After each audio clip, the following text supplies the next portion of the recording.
Good morning and welcome to another episode of Rapidly Aging Tech. Today we're going to be taking a little bit of a break from the XPS, but we're still with the Dell. In this case, we're with the Dell Dimension 4600, a machine that has been featured on I think a couple of YouTube channels like UXW Bill and probably a few others. However, this one is a bit different. The story behind this one is I was working in a local computer shop for a period of time, and there was a back room where essentially the things that were going to be thrown out or recycled were stored. And I went through there, and there were a number of computers stacked up. It's where I got my XPS 400. And this was back there. And I asked, hey, what was wrong with this one? I remember seeing these towers during grade school quite a bit. They were quite prolific during that time. This kind of almost purpley gray and black, and the black sometimes looks a little purpley Dell with these smooth towers. I remember seeing this type of case throughout grade school, and she responded that it had problems turning on was the thing she recalled, but she didn't dig too far into it, the owner of the shop, primarily because it was so old that basically it wasn't worth working on for the customer, and she ended up helping them order a new computer and whatnot, because this machine is quite old. So I decided to take it. It was missing a couple of rubber feet, so it was a bit off center, and this is the story about this Dell, because there's some anomalies about it. So let's take a look around the machines outside before we crack into the inside, and that's where the interesting story occurs. I've made some changes, but there were some changes before I even got there. So let's take a peek. All right, here we are at the front of the machine with its rounded bezel, which is, it's not a bad looking machine. Here we have two DVD drives. This upper one, if I recall, actually when I got the machine, was a very generic Dell CD drive. It was flat black, so the writing was just kind of inscribed on it, hard to see, just a CD drive, and it ended up being dead. It sort of worked at first. I installed an operating system on the machine once or twice with that optical drive, and it seemed to take longer and longer each time until eventually it just couldn't do it, and it was getting hot just trying to install an operating system. So it turned out being bad, so I pulled that out. But now there's a DVD drive, two of them, even one with light scribe. We have a floppy drive, and we'll see it later, but remember these floppy drives are the ones that have no bezel because they're meant to be put in something like this, where even there's a button on the case and all that. We have the power button along with the power light and the hard drive activity light. It's always interesting how they chose to do kind of an off-center thing, but it gives it an interesting look. We can tell it's a 4600. The Dell logo. And then this is more or less a grill. There's vents, the air can get through this curved piece. And then front panel, there is USB and audio. Not sure how well you can see, but it's two USB, just the headphone out. There's no mic out here. On this side we have, it's a Windows XP Home sticker, which I'm just covering up because I may use that code in the future. Oh boy, a semi's going outside. Isn't that just handy? Along with its service tag, which I think I can probably show that. So that's the service tag for this particular model. I think it's express service code. Needless to say, any warranties on this machine are well and gone. The metal parts of this case are coated in it's a kind of a thick, not quite a crinkle, but it's kind of a crinkle paint. It's kind of sort of a bit smoother than some crinkle paints. You can see that there's some chipping here or there because it had a bit of a rough life probably. Big old Dell logo on the side. And this is a slip-off style cover, so there's some indents here for your fingers when you pull the latch. That's the seam there. It's a nice clean look inside. I can't really complain. All right, here's the back side. The power supply was switched out by me, so that's not a surprise. So nothing to see there, folks. Then we have a fan. It's a Noctua, I think it's a 92 millimeter. That was also put in by me. There was another fan there, of course. But if I'm very familiar with these machines, you're already going to start catching on to something. I just replaced a fan that was there, and I just screwed it in exactly where it was screwed in before. There's something wrong with that. You see these divots? These little notches? These are for something. And that something is not there, and was not there when I got the machine. So wait until we get inside.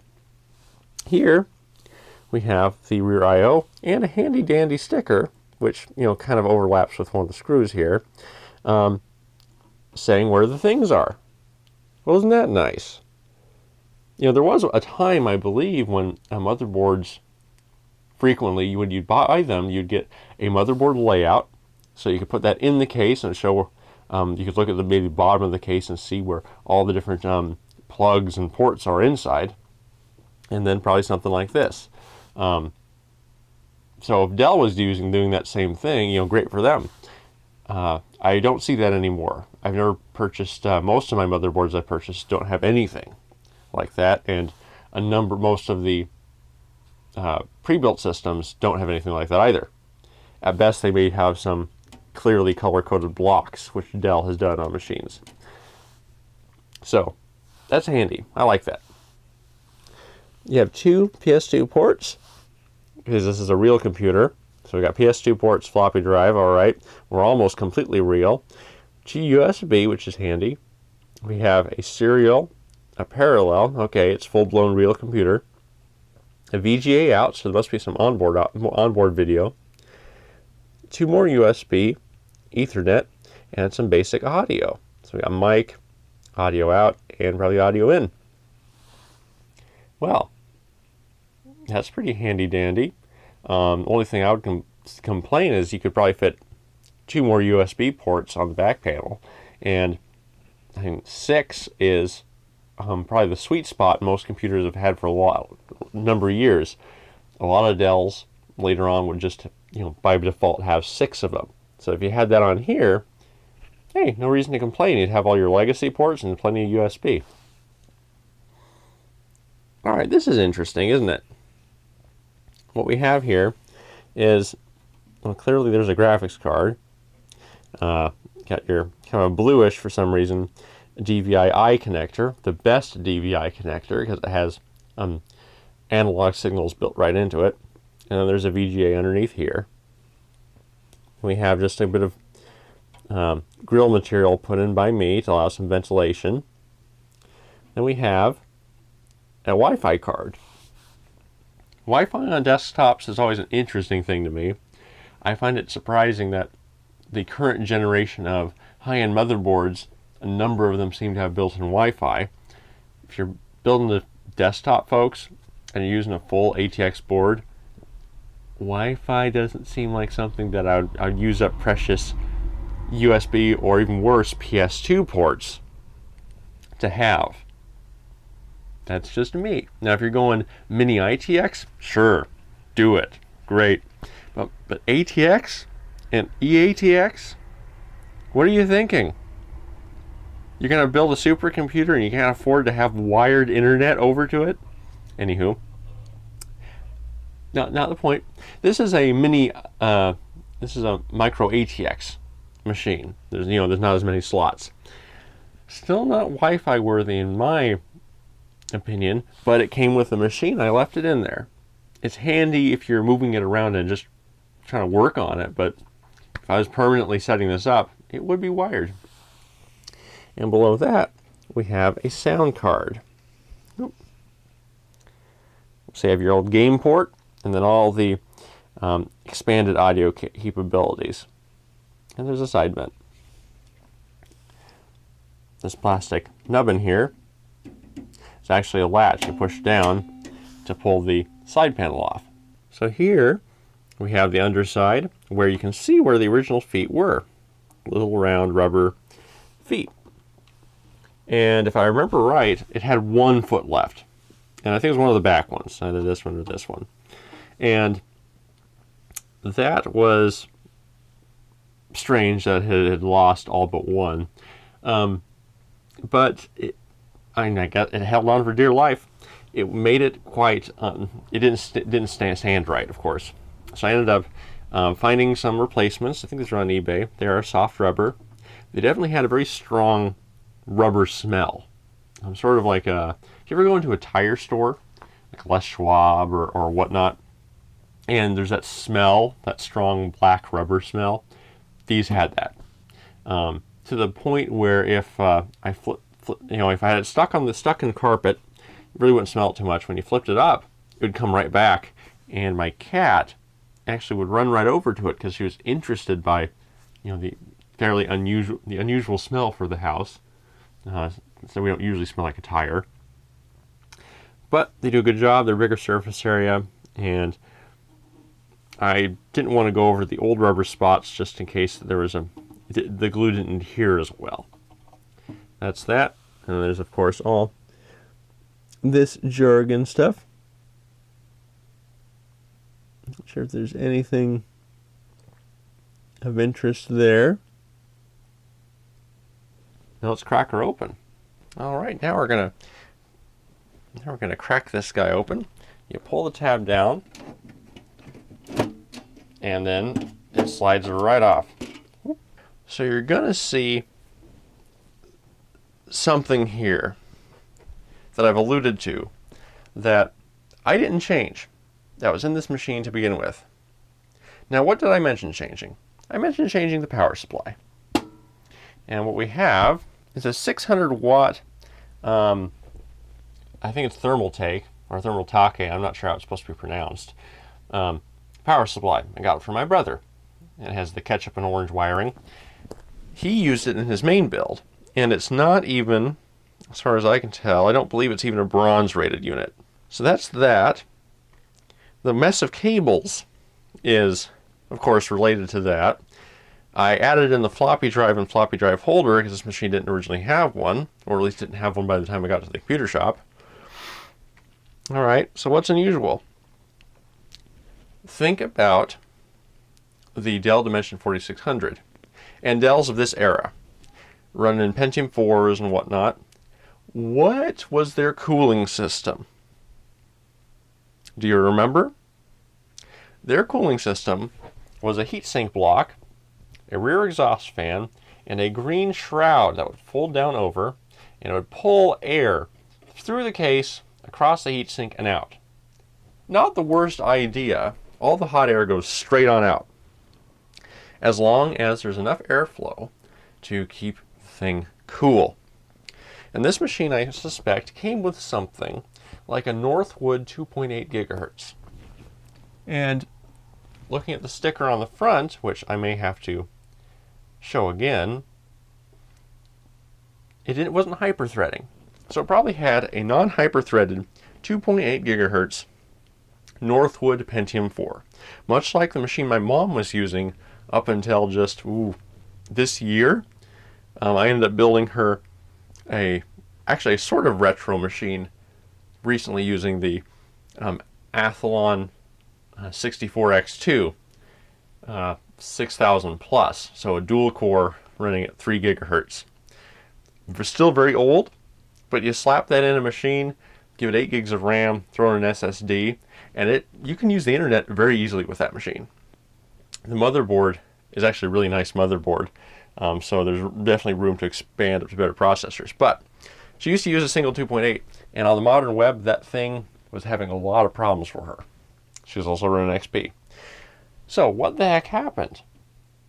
Why is there a motherboard here?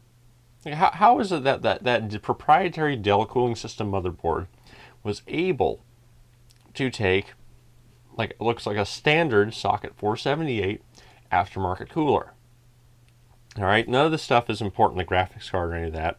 Why can't it take a cooler using the standard mounting system? I'll tell you why. At some point, the motherboard was replaced, and it was replaced by someone who knew what they were doing. And I'll tell you why. This particular cooler was done by me, but let me go grab the cooler that wasn't it. This is the cooler that was originally in here. This is a socket 478 stock cooler, one that comes with the processor. If you haven't seen the mounting system on these, it's pretty good. And the aftermarket folks improved it with one simple trick, but I think it's actually pretty great. So let's take a peek here. So the way it works is that there are these essentially two hooks on each side on this big old arm. All right. When you set this in, you slip these over plastic mounts on the motherboard. And then once it's in, you do this to tighten everything down. So this lifts up and it just pushes down everything nice and tight. So that's locked in. It's locked in. And they work great. If they're done improperly, they were even sometimes a bit too strong, so they start to warp the motherboard. But if you did everything right, it's a very solid mount. I think it distributes the pressure very well too. Great system. I really like it. The only downside with these is, since it's a solid plastic arm, you'd have to kind of push this over the tabs, then lock it down. Trying to remove one of these, you have to start doing a little bit of bending to get at least one side up, get the other side up, and on the other side pull it up. Removing these is a bit difficult, just because it's not, it's one rigid arm. Aftermarket designs, like the one on the cooler that's in here, would have a hinge on one of these, so that you could actually, once you remove the pressure, you could actually go and bend one side up, and then you'd have plenty of freedom to move it all up. Great. Wonderful stuff. But let's look at this cooler. Because when I first opened this case, I wasn't thinking that anything was out of place. I just wasn't paying attention. I looked in, saw that everything was there, and said, oh, okay, great. All right, the machine looks complete. Let's take it home. So I took it home. It was only later that I realized, wait a second. This doesn't make sense. Why would that proprietary Dell cooler block assembly be the same as the standard one? It didn't make a lot of sense. And then I looked in the BIOS to see what type of chip was in this machine, because it was being cooled by one of these. This is an earlier, higher end stock socket 478 cooler. It has these very thick fins, big old copper base in the middle, and it's a kind of a thick X pattern of aluminum spreading out. It's a very beefy cooler, but it's not very optimized. But okay, so it must have been a decent Pentium 4 that was in this machine. So someone has switched out the motherboard and the cooling solution. They replaced the shroud and kept the old black fan that was here, because they put something in here. What else did they put in? They put in this guy, which I really should have cleaned more. This, it looks like it's focusing enough, is a Pentium 4 Prescott 3.2 gigahertz, one of the fastest chips that a socket 478 board can handle. Someone knew what they were doing when they switched out the motherboard. Why did they switch it out? Maybe there was a problem, maybe they wanted more performance and the stock Dell motherboard couldn't handle anything that great. I don't know, but it was. And they picked a near top of the line unit for this computer. So this little old lady who had it had something fairly decent for the time, assuming that the upgrade was done when socket 478 was still in vogue, or just recently retired. I always find these chips interesting because they have that hole, that vent hole, so that during the soldering and lidding process, gases could escape, so that this thing wouldn't end up probably have problems lifting off the die or whatnot. I don't know what they did to change the process so that later on they didn't need the hole, but that's what they were for originally. Don't try to pack thermal material in there. That's a bad idea. This one's a bit crusty because it still has that old thermal paste from the stock cooler on it. All right. So what did I do? Well, after playing around with it a bit, the powering up problem seemed to almost fix itself, almost as if the power button was just kind of sticking a little bit. What I noticed is if you plugged power into the back, instead of just doing the thing that Dell sometimes do, which is when they have a quick little power and shut down thing, almost as if it's just doing a quick little test of the power, it would just fire up. And sometimes that was the only way to turn it on. You just unplug it and plug it back in. But after working the power button a few times, it seemed to be just fine. I have no idea what the problem was. That old power supply was still functional. I just switched it because I noticed that when this thing was under load, it was getting close to what the power supply was rated for. It was an old 250 watt. And I also added in some more power hungry things. So I took this power supply, which my brother gave me, which it seems pretty cheap, but I would not recommend it for a 600 watt build. But for a 250 watt build, I'll give it the thumb up.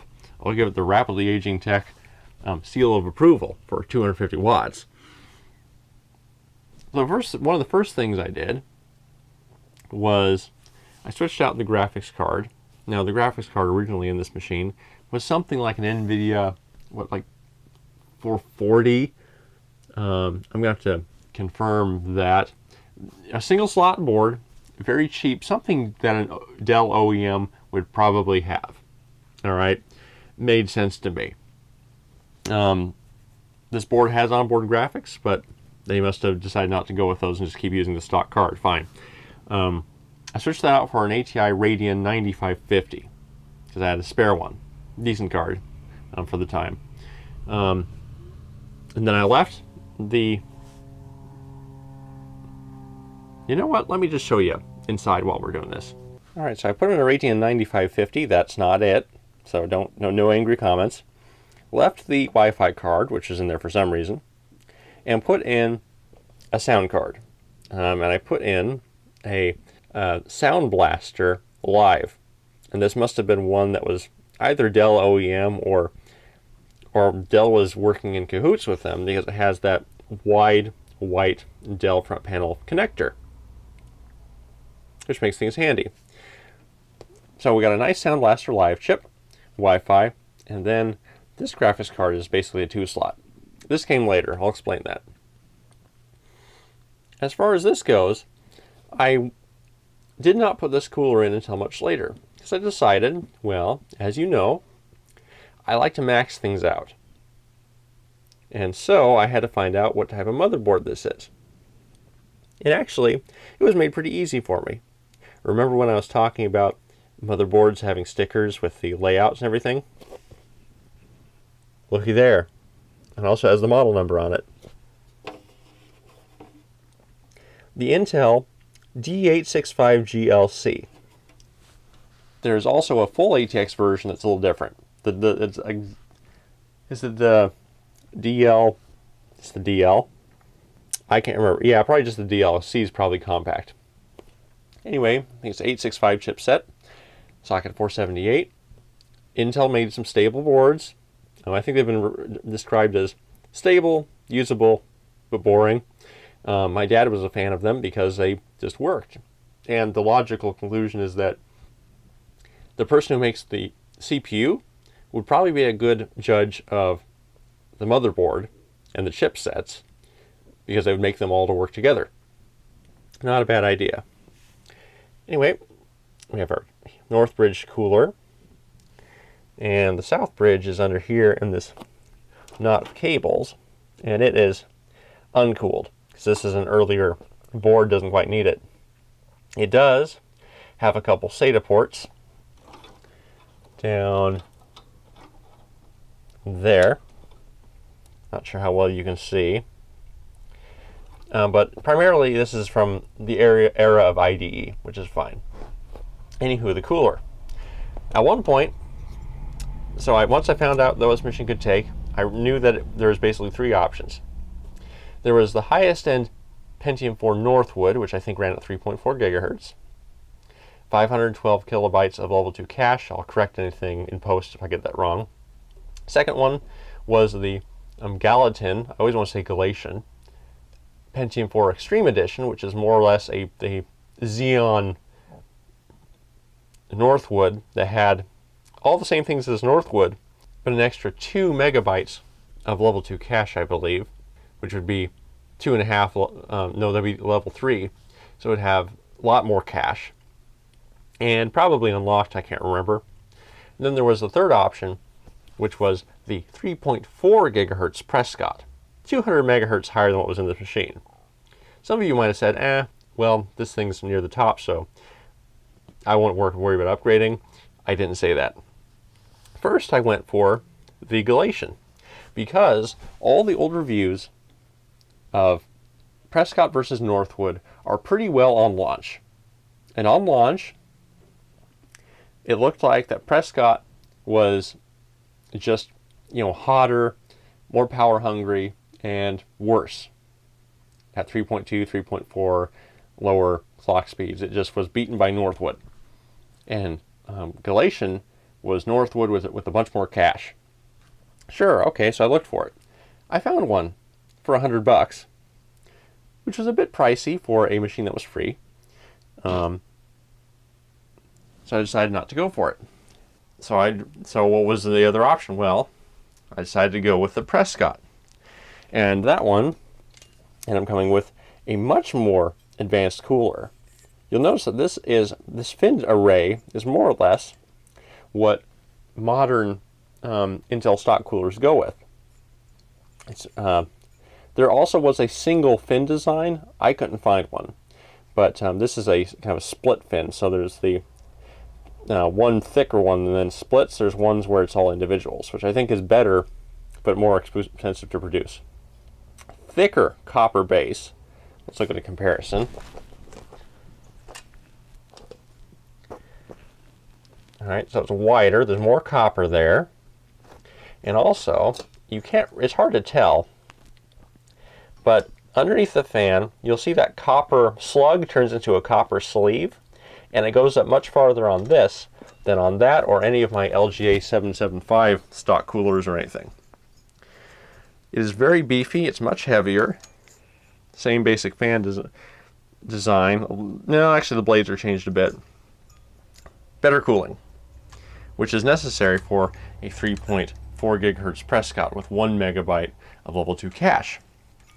If you folks check out Phil's Computer Lab, you'll note that he did a test of Prescott versus Northwood versus Galatian. And in the end, Prescott turns out to be a better chip. I suspect some of that is due to the SSE3 instruction set, which includes a few instructions that improve hyper-threading performance. So that may be a factor. But Prescott was a bit of an improvement, at least over time, but it is hotter, uses more power. I decided to get a better cooler, partially because I wasn't able to monitor temperature. I don't know what's wrong with me, but when I put Windows XP on here, I put on core temp, I put on hardware monitor, I basically did all the temperature monitoring programs that you could probably think of, and nothing could see any temperatures on this board. They could see the hard drive, couldn't see anything regarding the CPU or the North Bridge or anything. In the BIOS, there is a hardware monitor. It shows temperature, but it doesn't show it. It only shows it when you're in the BIOS. And when you're in the BIOS, the CPU is pretty well running on full. That's just how things work. So it's always its hottest there. So I decided to go with this Cooler Master unit. Now, the name I cannot remember. It's something very honorable. I'll see in post if I can find it. But there were two versions. back when these were available readily. There was the gung-ho version with, I think, a 5,000 RPM fan, so the loud one. And there's this cooler one, which more or less runs a little under 3,000 RPM. About the same fan speeds as these guys. Only, as you can tell, the fan is right about the same size, but it actually has a frame around it, so there's going to be a little more static pressure. And the cooler itself is solid copper with a copper base, lots of copper fins, and a couple of heat pipes. They're really tiny, dinky heat pipes, but it has some. And its mounting system, as you can see, that is the hinge, so it makes it easy to go on and off. These levers that actuate the system and lock it down, these were a little bit thin. This one in particular it started trying to bend out on me until I put a little bit of oil to let it smoothly just go down. So if you're working with a socket 478 cooler, so aftermarket with little tabs, and you're having a problem getting one of the sides down, put a little oil on the place where it makes contact, and it should go down easier. But I went with this. Is it performing better? I'm actually not sure. In the BIOS, under full load, it seems to be about the same as the beefy stock cooler. How that translates into practical usage when the CPU isn't just cranked to the max all the time, I have no idea. So here's the motherboard's part of its power supply system. No heat sinks on any of this stuff, though it should probably use it. Got your CPU 4-pin connector. Have your fan connector. This comes from an era where precise fan control wasn't necessarily a thing. So there's two options in the BIOS.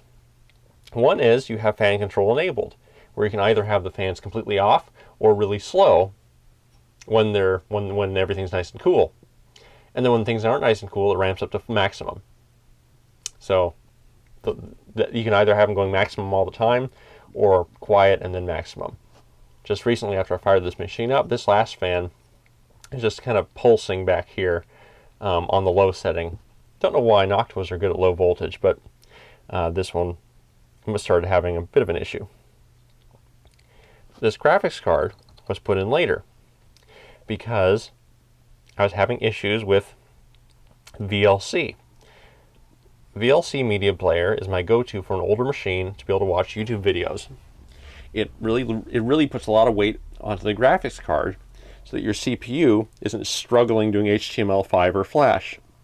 Flash seems to be a little better for older machines, but even then you can't get quite the resolutions. Video cards can do that. The ATI Radeon 9550 was so old that it couldn't get much acceleration, so I switched it out for what I believe is a 4650. I'll have to double check, from Gigabyte. It's effectively a 2-slot card because of how tall the cooler is. For a period of time, I had an NVIDIA 5950 Ultra in here. Pretty cool card, but it wasn't playing very well. That's because, if you've seen the title of this video, this machine is running Linux. And for some reason, Linux hated that card. If you connected it to the VGA connector, it had no idea what the resolution was supposed to be. Connected to DVI, and it seemed to be a little closer, but the thing would crash under VLC. It was awful. It runs perfectly fine in my Windows 98 machine. So, those are the insides. It has 4 gigs of RAM. It's just DDR400 with standard timings, nothing too crazy. This board could take DDR533, but I don't think there's much of a benefit. And since the front side bus on this chip is, I think it's 800 megahertz, but it's but the base is sort of 400. I can't remember the setup there, but it wasn't really worth it going to a faster RAM. At least I think it can take it. I might correct that in post. Anywho, IDE connectors going up to the drives here. And it used to go to the old stock 80 gigabyte Dell drive, but now it's going to a 500 gigabyte SATA I put a 750 IDE in here, 750 gigabyte Seagate IDE, but decided that I wanted that storage somewhere else. 750 gigabytes on IDE is pretty well the biggest I've seen, but 500 gigabyte SATA is fine. This board runs SATA revision 1. So that is the inside of the board. I didn't do much with the built-in graphics on the board because why would I? That's the machine. It's running Prescott. It does get hot. It does get hot. I tried to help it, and we'll see how I tried to help it. For those of you interested in the power supply, there's the model number. 600 watt. We got a 5-year warranty. And all the voltages. So it has a split 12 volt. Which is, it's fine that it's mainly a 12 volt heavy board just because this thing is in the area where they're shifting over to 12 volt. But the board's in great shape. Everything's in great shape in this case now that the bad parts have been removed. So let's take a peek at the front because a few things have happened there too. In order to remove the front panel on this era of Dell, there are some plastic tabs that run up and down this case. In this situation, the top one has broken off. But you undo the bottom one here, and then it'll just roll on out. And the reason I wanted to do that is to show you what the bezel-less, buttonless floppy drive looks like. Don't just take the bezel off a standard floppy drive. I don't think it'll line up perfectly well. And then we have a fan that's been jury-rigged to the front. And as you can tell, it's a little crooked. And that's because this front panel grill area isn't really meant for a fan at all. It's not meant for fan routing, but that cable happened to fit up in that section. I think on some models, there's a block there for USB ports, but that this frame, this basic case is used for, but there's nothing on this one, so I was able to slip the cable up through there. It's another knock to a 92 millimeter. This is to help push air in the front, just to improve airflow. And I think it helps. At least I hope it does. And there's that front panel connector. And the back side, where there's the various the lights and buttons can poke through. So we'll put that on. We'll fire this thing up, because this video isn't just about exploring this strange machine that's been upgraded by some previous owner, and then by me. It's also about using Linux to revive old machines. Because that's what they always say, put Linux on it. You know, we got an old machine, it'll run great, put Linux on it. Well, this is a pretty old machine, so let's see if it passes the test. Alright, we returneth once again to the blackened screen. So now we're going to power this thing up. Off camera, this thing exhibited that goofy power issue again, oddly enough, after many times of not having it. After plugging in power to the rear, the front power light just kind of turned green. And then I kept trying to press the power button, nothing happened. Oddly enough, when I switched my KVM switch over to the correct PS2 port, it seemed to fire up. So maybe it's a keyboard issue. Anywho, I'm going to put the mic close to the machine when we fire it up, and we'll see what the sounds are like. Hopefully it turns on for you.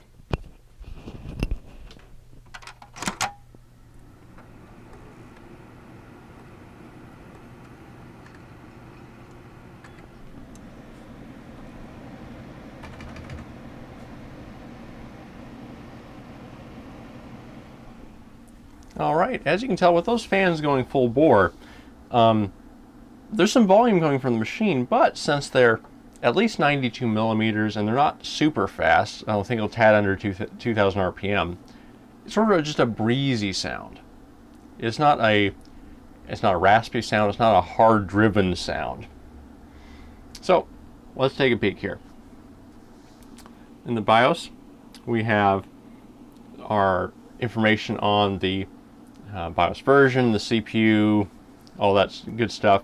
This has the second to last BIOS revision. So once again, either the person really knew what they were doing and updated the BIOS, or they bought this board very late in its production. Though Well, I know I can't say that boards usually don't come with such a late BIOS on them. My current machine's BIOS for the Crosshair 5 Formula Z is second to last, and I have no need to update it.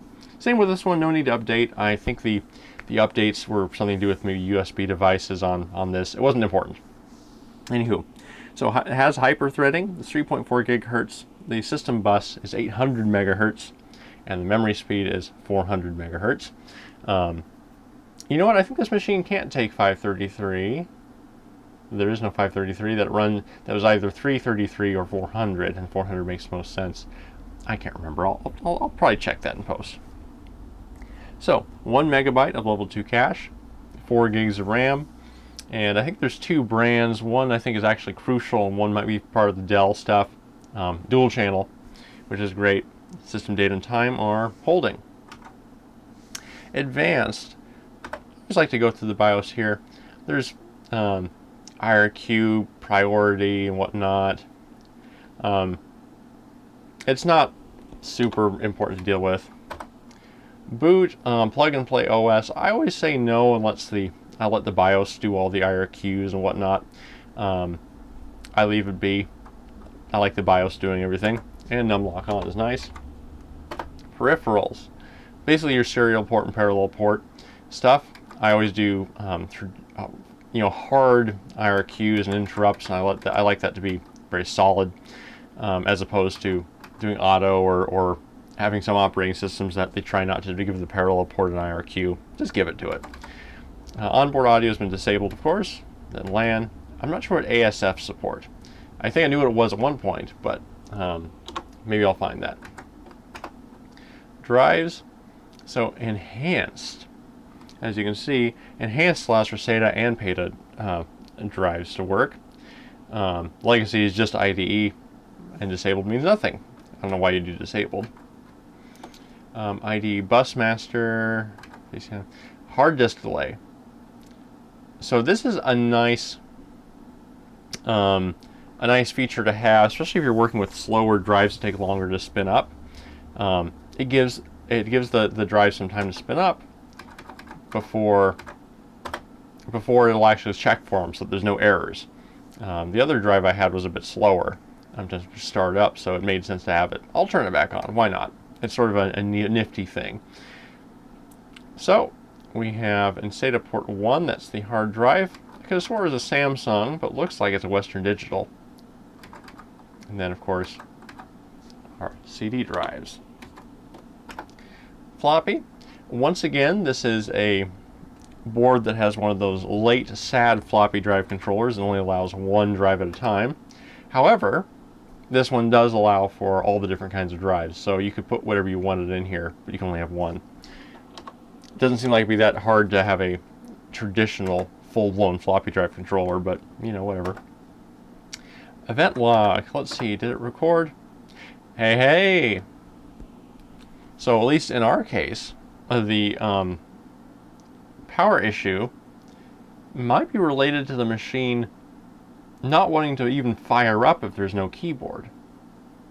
I have no idea, but that's the reason it gave. And that's the reason I saw throughout the old event log, was just keyboard not working. Which is strange. So maybe we've discovered something. Onboard video. There's an option to do AGP or PCI, and the AGP aperture size. I guess where this thing does have onboard video, which I believe I've disabled somewhere. USB. Talking about speed and whatnot. It's interesting how high speed is faster than full speed. Chipset. So, ISA settings, these are always good. Burn-in is something. Okay, this is burn-in for the graphics then. Yeah, I don't usually fiddle with these things. I'm not sure why there's a burn-in mode. Fan control. All right, this is where we see the very advanced fan control features of this era of board.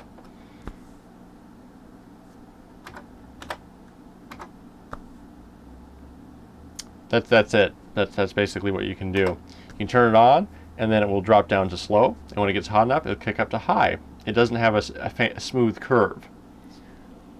And since it's such a hot processor, I'm just going to leave that disabled. Hardware monitoring. So let's see what the temperature's been like.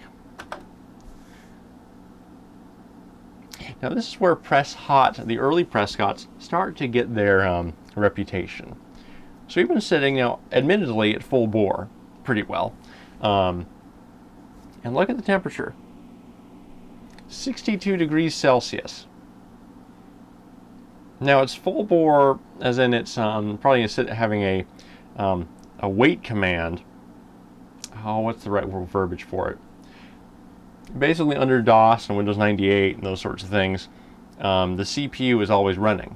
It's just basically waiting, saying, you know, check, check, check, check, check. Is there anything? Any command, any command, any command. While in current operating systems, there's wait states, which actually let them not do anything and drop the power. In a BIOS, that doesn't exist. So it's running full bore. Now, the cache isn't probably being filled with anything. But this is about how hot it is getting. 62 degrees. And that's just been sitting here for the brief amount of time we've been in the BIOS. The zone temperature controls, I'm not sure where they're located. One, I suspect, is probably the North Ridge. Not sure where the other one would be. Then we have our fans. As you can tell, one, the fan in the front, it tends to be a tad bit slower than the one in the rear, not much of a difference. And then the CPU fan is running about 2800 RPM. The voltage rails seem to be, well, they're not really fluctuating, so hopefully they're stable.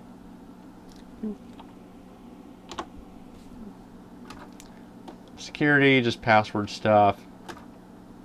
Power. Silent boot. I always, if you turn that on, then it just displays like the big old Dell logo, which I always prefer to have the full-blown. Well, actually, would it do the OEM? It should display the Dell. Well, let's turn it on just this once. I tend to like to see all the details. I'm sure you do too. Rapid boot. Nope, I like to do the full boot. We're not doing any PXE booting, and allows it to be used with USB. Boot device priority. So what's first? Floppy drive, of course. Hard disk. There's only one. Of course, there's room for two. You might have saw in the bottom of the case there was two screws. It holds in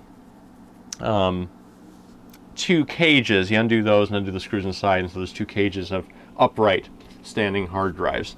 Should have gone over that a bit more, but you'll see in these types of Dells, you'll see that sort of thing a lot, and earlier Dells too. And CD drives. So exit saving changes. Let's see how much of a difference it makes.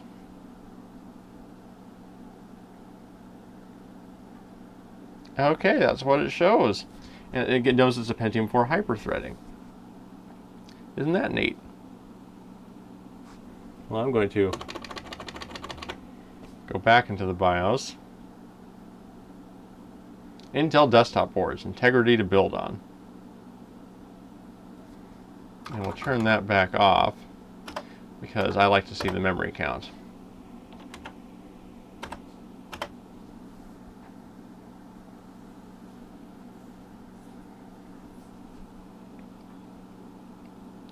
I wish the memory count was something that was still a standard feature.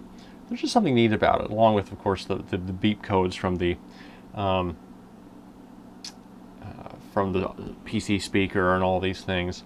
They really made the machine seems like it's a more important and impressive piece of hardware. Of course, while it can take 4 gigs, it only can really utilize 3.5. Of course, I'm using a 32-bit operating system. We heard the beep. Now we're into Linux. We are using a flavor of Linux called LXLE Linux. It's like Luxury Eclectica or something. And it has a lot of stuff. But it's also meant to be very lightweight. It kind of comes from the Lubuntu family. Okay, you'll see an I/O error. That's for the FD0. That's floppy drive. There's nothing in the floppy drive, so it does actually check it first. So we will come back once we are on the desktop. Well, look at the time. It seems you folks will have to wait until part 2 to see the thrilling conclusion of the mystery Dell Dimension 4600 and the Linux operating system. Until then, over and out from Rapidly Aging Technology.